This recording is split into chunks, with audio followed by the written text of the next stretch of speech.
السلام عليكم ورحمة الله وبركاته. أحلى اخوات، عاملين ايه؟ يا رب ان شاء الله تكونوا بخير وتكونوا في احسن حال دايما يا رب. هعمل معاكم النهاردة المنين الناعم الدايب ما شاء الله اللهم بارك. حاجة كده من الاخر، ده المنين اللي احنا اتعودنا عليه بتاع زمان، ده اللي امهاتنا عودتنا عليه. ما شاء الله ناعمة وجميلة جدا. هتجربوا الطريقة دي هتعجبك. انا طبعا معرفش ايه اللي نساني ان انا اكسر واحدة واوريها لكم، فعلا والله ناعم جميل جدا. عملت قبل كده معاكم القراقيش بيكون السمنة بتاعتها أقل شوية.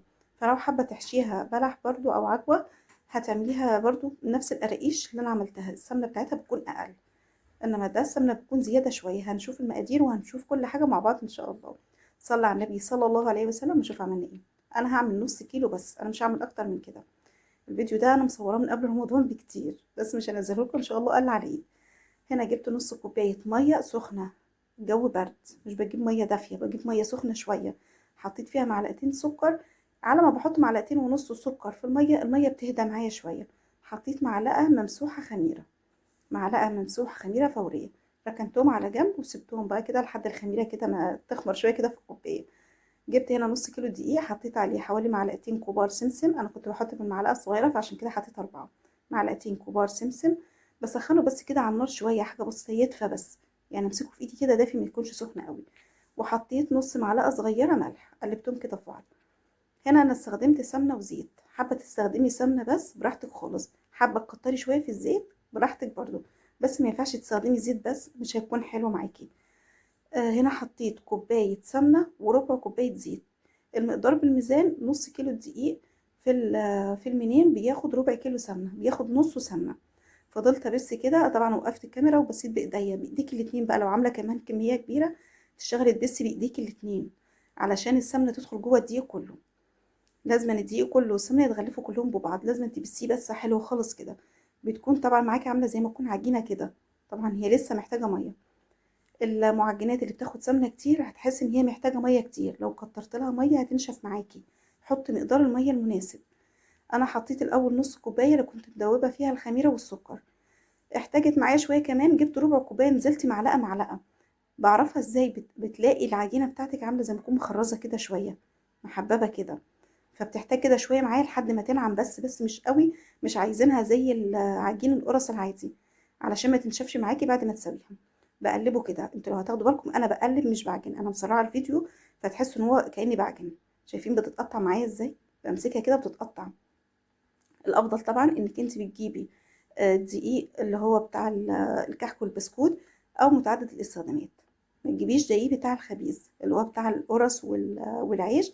بيكون فيه عرق هيشد معاكي، مش هتخليها تطلع معاكي دايبه، هتبقى عامله زي القرص معضمه كده شويه، مش هتكون معاكي مظبوطه. العجوه دي انا حضرتها معاكم قبل كده في فيديو.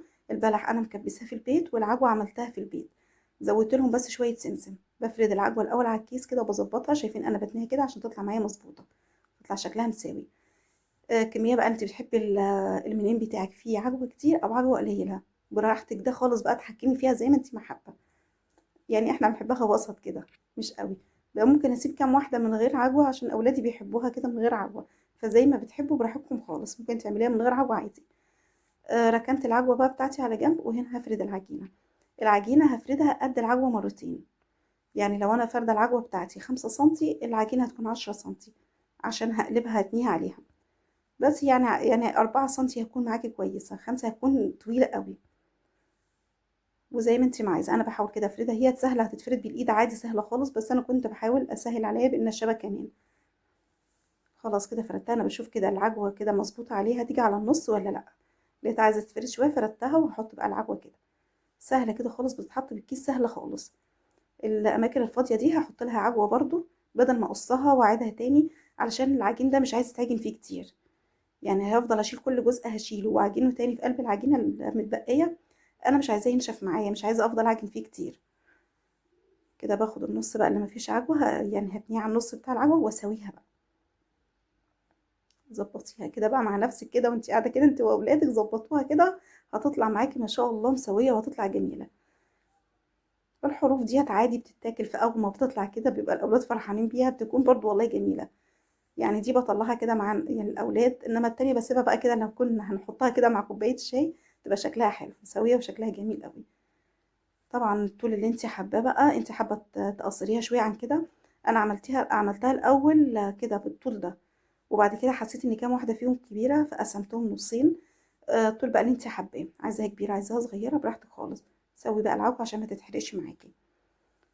العجوه لما بحط لها الزيت، وانا ساعات باجي اعجنها كده بحط لها الزيت هيخليها تنشف معاكي. معلقه سمنه كده وما تسخنهاش على النار عشان ما تعملش حموضه.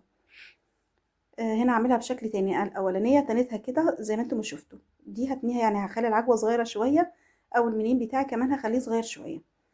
انا لما بتني كده بتني العجوه كده عشان تطلع معايا متساويه، تطلع شكلها حلو كده وانا بحطها في العجينه. بس كده خلاص ركنت العجوه. هجيب بقى العجينه بتاعتي واظبطها. حاولي العجوه بتعمليها طبعا الاول عشان ايدك ما تجيش فيها عجوه وبعد كده تيجي في العجين. ظبطي العجوه بتاعتك كلها واركنيها على جنب، وبعد كده اشتغلي في العجين. بس طبعا العجينه انا بعد ما عجنتها نسيت اقول لكم ان انا سبتها ارتاحت حوالي 10 دقايق لربع ساعه.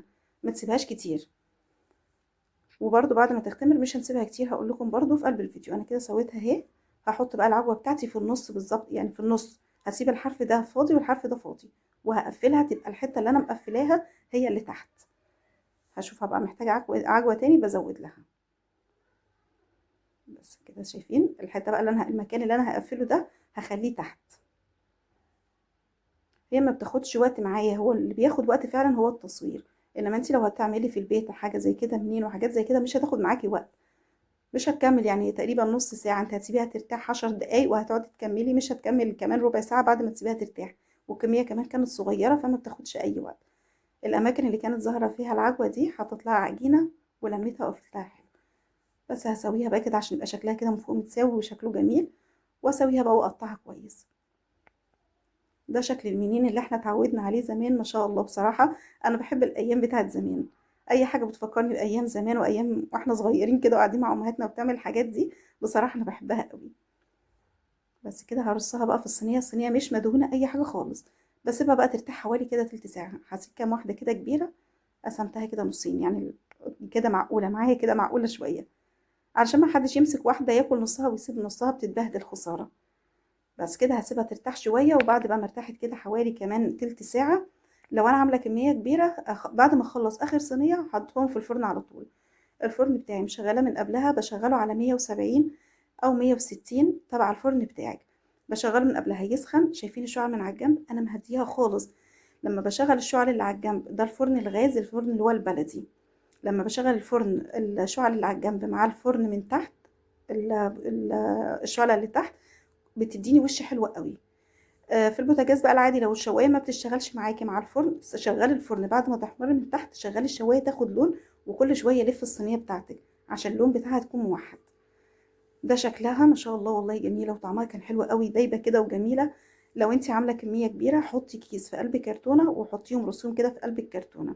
ولو عامله كميه كبيره ما تحطيش زيت كتير، خلي كميه الزيت قليله خالص. يا رب ان شاء الله يكون الفيديو عجبكم. بالف هنا وشفا، مع الف سلامه.